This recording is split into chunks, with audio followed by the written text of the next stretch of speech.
Menelusuri aktor penista demokrasi.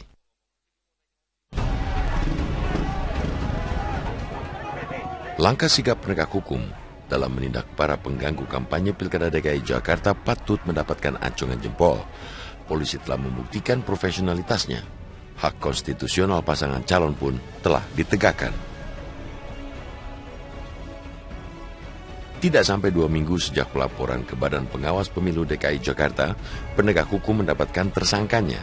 Meski hanya 1 dari 3 laporan yang ditindaklanjuti, hal itu sudah bisa menegaskan bahwa kampanye pasangan calon merupakan tahapan pilkada yang dijamin undang-undang.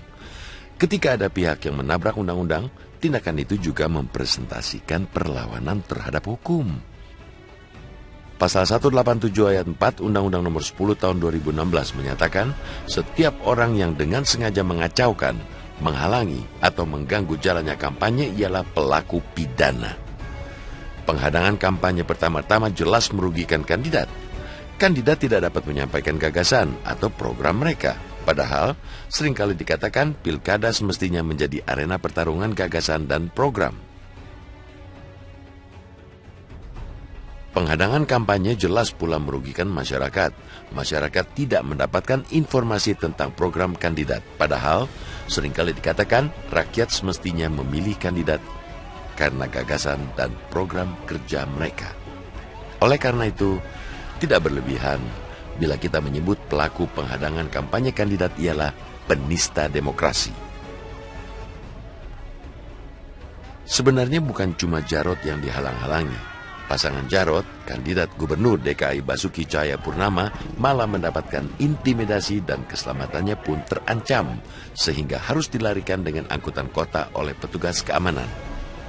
Kemarin ketika tidak ada upaya intimidasi, kampanye belusukan Basuki di Pulau Mas, Jakarta Timur, antusiasme warga sangat tinggi. Warga membludak, berdesakan untuk sekadar foto bersama dan bersalaman dengan kandidat petahana itu. Bahkan, kaos bergambar pasangan nomor urut 2 tersebut ludes dalam sekejap. Penetapan NS sebagai tersangka atas dugaan pidana mengganggu jalannya kampanye calon wakil gubernur DKI Jakarta, Jarod Saiful Hidayat, jelas menjadi gong yang menggaung ke seantero Jakarta bahwa ada konsekuensi bagi para pengganggu jalannya pesta demokrasi. Ia memberi efek jera baik bagi pelaku agar tidak mengulangi perbuatannya di kemudian hari maupun bagi pihak yang masih berniat untuk melakukan hal serupa.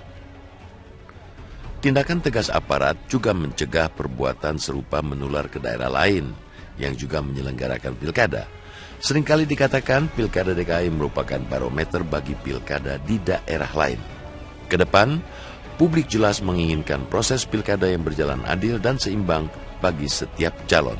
Tak boleh lagi ada distorsi penyampaian visi dan misi bagi setiap kandidat. Pemilihan 5 tahun sekali ini jangan sampai ternoda oleh aksi segelintir pihak. Badan Pengawas Pemilu sebagai wasit pemilu diharapkan lebih proaktif lagi dalam menjaga muruah demokrasi di Jakarta. Kita berharap penelusuran pidana Pilkada DKI itu tidak berhenti di NS saja.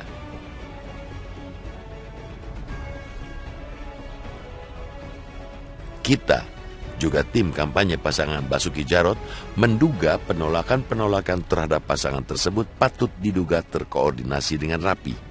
Dugaan itu juga pernah disampaikan Kapolda Metro Jaya Inspektur Jenderal Muhammad Iriawan. Jangan biarkan NS jadi tumbal sendirian. Kita mendorong Bawaslu dan Polri menelusuri siapa berada di balik NS dalam aksi penghadangan yang dilakukannya. Memang tidak mudah memproses hukum setiap pengacau kampanye. Bawaslu dibatasi 5 hari buat mempersiapkan laporan kepada polisi. Polisi punya waktu 14 hari melengkapi berkas perkara sebelum dilimpahkan kepada jaksa. Tidak mudah, bukan berarti tidak bisa. Oleh karena itu, sekali lagi, kita mendesak aparat berwenang menelusuri penggerak NS. Memidanakan penggeraknya menjadi keniscayaan. Si penggerak itulah penista demokrasi sesungguhnya.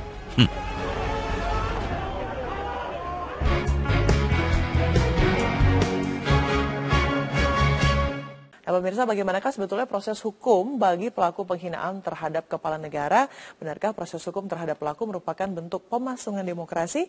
Kita akan mengupas,nya dengan narasumber yang sudah hadir di studio Selamat Pagi Indonesia. Ada pakar hukum pidana Abdul Fikar Azhar. Selamat pagi, Mas Abdul Fikar. Selamat pagi. Sudah hadir. Ya. Ini penuh sekali. Sosial media, media-media besar juga memperbincangkan terkait hal ini. Sementara perlu ditegaskan bahwa undang-undang terkait penghinaan atau penistaan kepada kepala negara itu sudah dihapuskan di tahun 2006 dari KUHP. Betul. Pertanyaan selanjutnya, bagaimanakah proses hukum untuk menjerat anak-anak nakal ini begitu? Oke.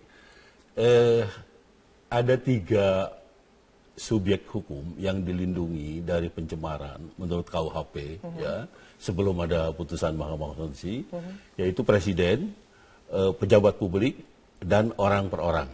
Nah, ketika sampai itu 3 ya, siapapun yang tidak hanya presiden, kita atau pejabat negara yang lain kalau merasa dihina oleh orang lain atau dicemarkan namanya, kita boleh mengadu dan boleh menuntut itu. Dan apalagi kalau ada bukti ya sampai dibawa ke pengadilan gitu, dan itu hak kita gitu ya.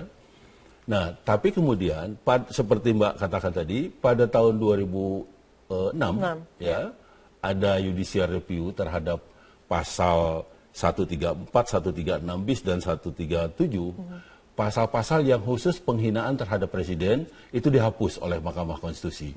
Karena menurut Mahkamah Konstitusi pasal ini potensial disalahgunakan oleh penguasa. Jadi penguasanya umum, penguasanya siapa saja gitu ya. Baik. Itu satu. Yang kedua, ada ketentuan di dalam Undang-Undang Dasar yang menyebutkan bahwa presiden itu bisa dimakjulkan atau dijatuhkan kalau dia melakukan perbuatan pidana korupsi, pidana berat, atau perbuatan tercela. Nah, bagaimana kalau orang kemudian sedang menunjukkan ada indikasi-indikasi itu? Apakah itu bagian dari penghinaan? Nah, ini yang dimasukkan sebagai penggunaan pasal ini bisa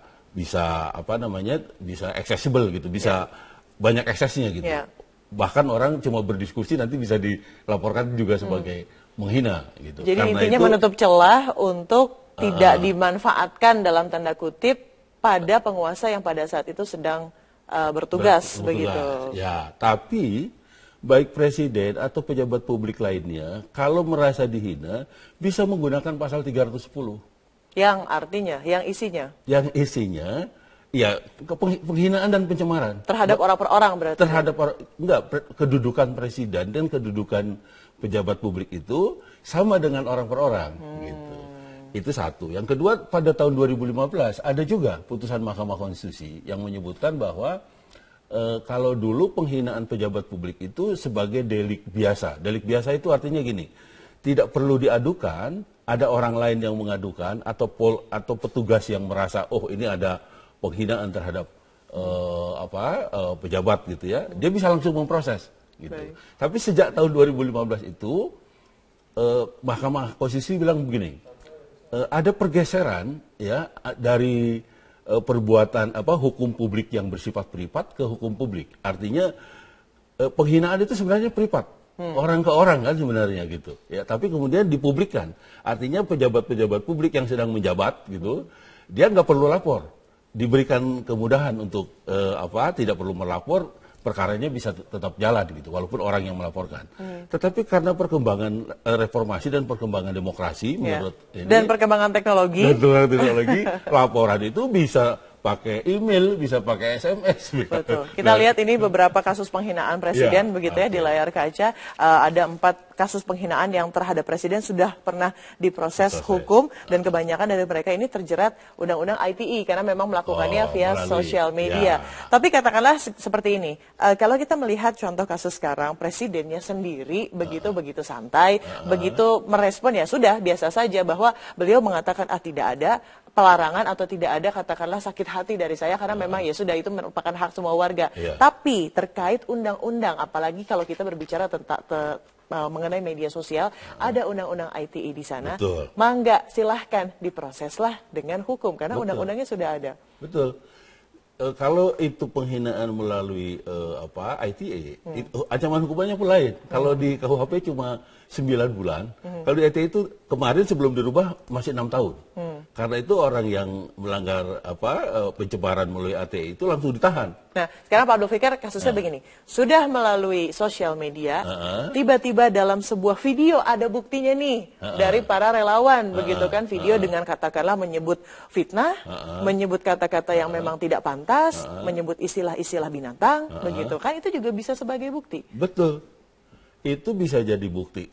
Karena itu harus dipisahkan antara kritik dengan menghina. Nah, oke. Apa nih? Coba diperjelas perbedaannya. Kalau kritik, saya meminjam istilah Roosevelt, ada tiga level. Kritik itu bisa terhadap gagasan, bisa terhadap program kerja, bisa terhadap orang sepanjang menyangkut gagasannya atau programnya. Gitu. Tapi kalau sudah menyangkut pribadi, itu bukan kritik lagi namanya. Itu sudah penghinaan. Itu sudah masuk ke dalam pencemaran nama baik gitu. Tapi sepanjang tiga itu tadi, umpamanya Pak Jokowi dulu pernah membentuk Satgas Mafia Anti Satgas Mafia Minyak. Dibentuklah ada Faisal Basri dan segala macam. Faisal Basri sudah dapat itu. Tapi sekarang itu tidak ditindaklanjuti. Nah, umpamanya itu bisa dikritik. Loh, kenapa Pak? Berarti gagasannya dan juga programnya baik, bukan menyerang pribadi. Baik. Itu kan juga sebenarnya itu ke orang kan, Pak Presiden atau Pak Jokowi kok tidak meneruskan pekerjaan itu atau program itu gitu. Mestinya itu diteruskan. Baik. Tapi ini yang kemarin terjadi kan bukan programnya. Itu. Nah, itu menyamakan dengan binatang dan segala macam. Kalau menurut saya itu sudah masuk ke dalam ranah pribadi dan itulah penghinaan sebenarnya, itulah pencemaran gitu sebenarnya. Dan ditegaskan sekali lagi bahwa pencemaran, apapun itu pencemaran nama baik begitu, bisa memang dikenakan undang-undang berlapis. Iya, bisa KUHP, bisa juga kalau itu dilakukan melalui internet sosial media, ya bisa kena undang-undang ITE. Cuma sekarang hukumannya sudah dikurangi oleh DPR. Menjadi 4 tahun, jadi nggak bisa ditahan. Sudah ada judicial review ya. Tapi pertanyaan intinya adalah sebetulnya ketika presiden ataupun siapapun pemimpin negara menunjukkan hal yang sebaliknya, begitu, itu tentunya bisa ada penuntutan lain. Ada penuntutan lain. Tapi masalahnya presidennya tidak baperan begitu ya itu untuk hari ini. Juga. Baik. Santai saja kan santai saja begitu ya. Kerja. Baik, terima kasih Pak Abdul Fikar sudah memberikan pencerahan kepada kami terkait hukum pencemaran nama baik, dan pemirsa Selamat Pagi Indonesia masih akan kembali selepas jeda berikut, tetaplah bersama kami. Setelah kemarin Rizik Syihab menjalani pemeriksaan sebagai saksi atas kasus hukum Ahok, hari ini Rizik Syihab dijadwalkan menjalani pemeriksaan kembali sebagai saksi. Agenda pemeriksaan di Polda Metro Jaya ini terkait dengan dugaan penghinaan terhadap kepala negara yang dilakukan oleh musisi Ahmad Dhani. Untuk mengetahui lebih lanjut kapan tepatnya pemeriksaan ini dilakukan, kita akan langsung mencoba menghubungi rekan kami Gadis Bianca dari Polda Metro Jaya. Selamat pagi Gadis. Gadis, bisa Anda ceritakan terkait dengan laporan dugaan penghinaan terhadap kepala negara ini, kapan tepatnya pemeriksaan kepada saksi akan mulai dilakukan?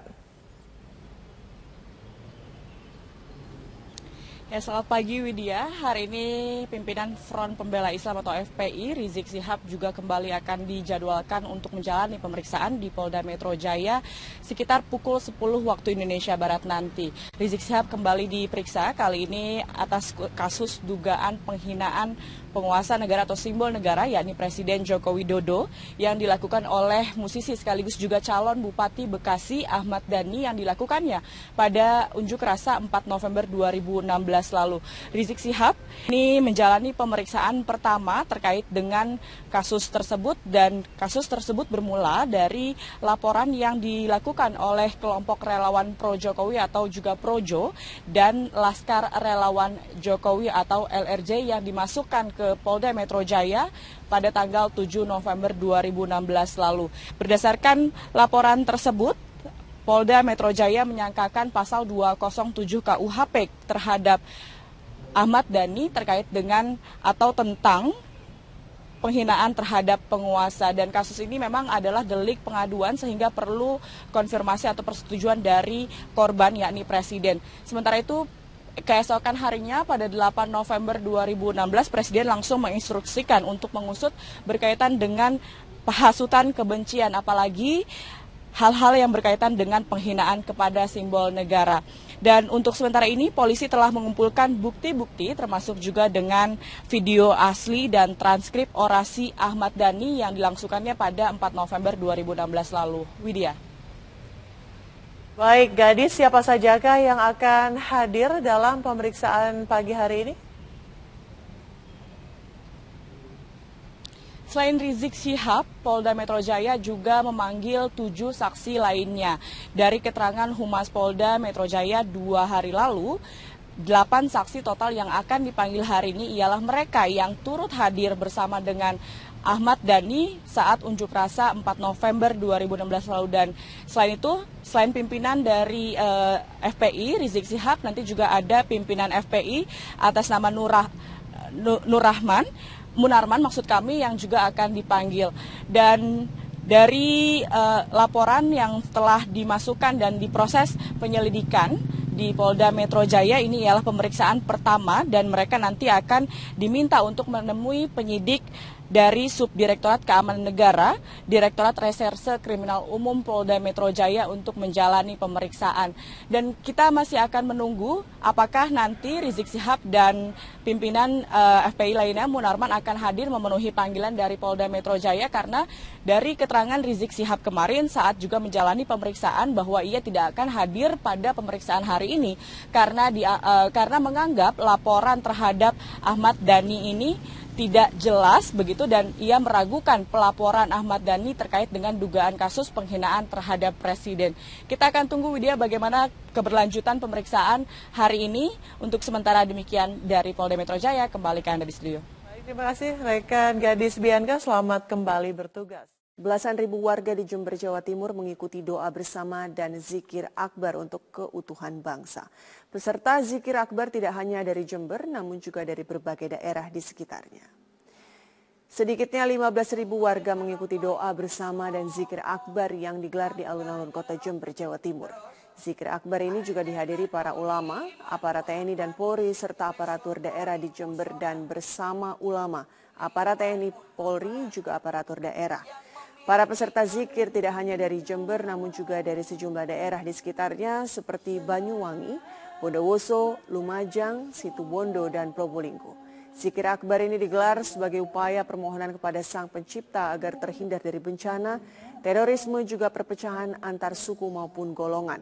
Doa bersama dan zikir akbar ini sengaja digelar untuk menjaga kebinekaan serta persatuan dan kesatuan bangsa. Saya dulu ya.